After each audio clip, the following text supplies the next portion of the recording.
Good day, Doctor. I'm Yong. Our group will present mandibular anatomy in action. Our chosen daily activity is jogging. Let's begin with a brief introduction and warm up.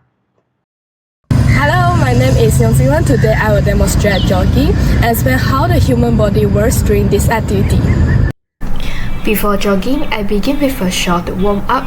This helps increase blood flow, improve joint mobility, and prepare my muscles for exercise.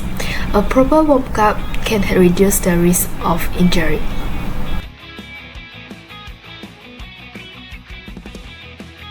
Now let's look at the anatomy and physiology.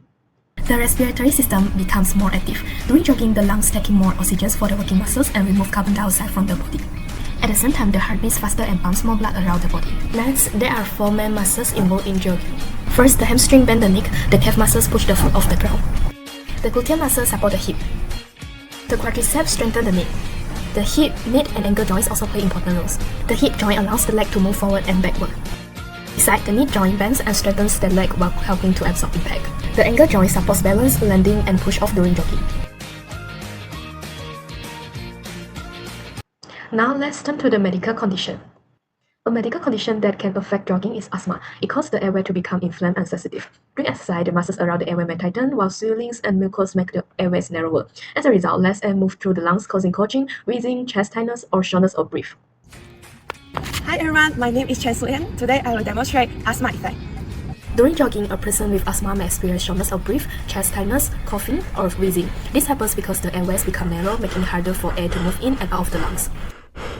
So now let's talk about treatment and devices. So we know that during EIB, the airways become narrow and breathing become difficult. So the most common and effective way to manage this situation is by the prescribed reliever inhaler, also called a bronchodilator. The inhaled medication called salbutamol.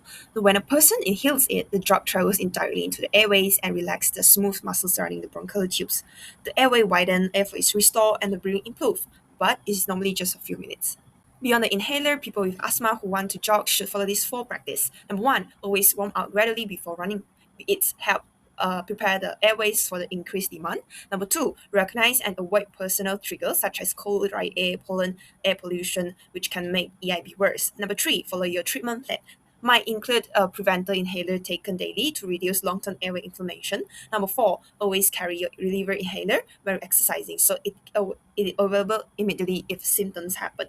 With the right management, asthma does not have to stop you from jogging. Next, let's move to the medical device. The relevant medical device used in the diagnosis and monitoring of asthma is a spirometer. A spirometer measures how much air a person can breathe out and how quickly they can breathe out. Here is how the test is performed. The patient takes a deep breath in as deeply as possible and they blows out as hard and as fast as they could into the mouthpiece. The device records the result and produces a graph that the one you can see on the screen here. There are three key measurements that the device captures. First, FVC, forced vital capacity. This is the total amount of air exhaled after maximum deep breath. Second, FEV1, forced expiratory volume in 1 second. This measures how much air was expelled in just the first second of exhalation. Third is the FEV1 and FVC ratio. In healthy individuals, this ratio is about 70%. If it falls below 70%, it suggests that there is airway obstruction, which is a key indicator of asthma. Healthcare professionals use spirometer to diagnose asthma in the first place, monitor how well the lungs are functioning over time, and assess whether a treatment plan such as the reliever inhaler we just discussed is actually working.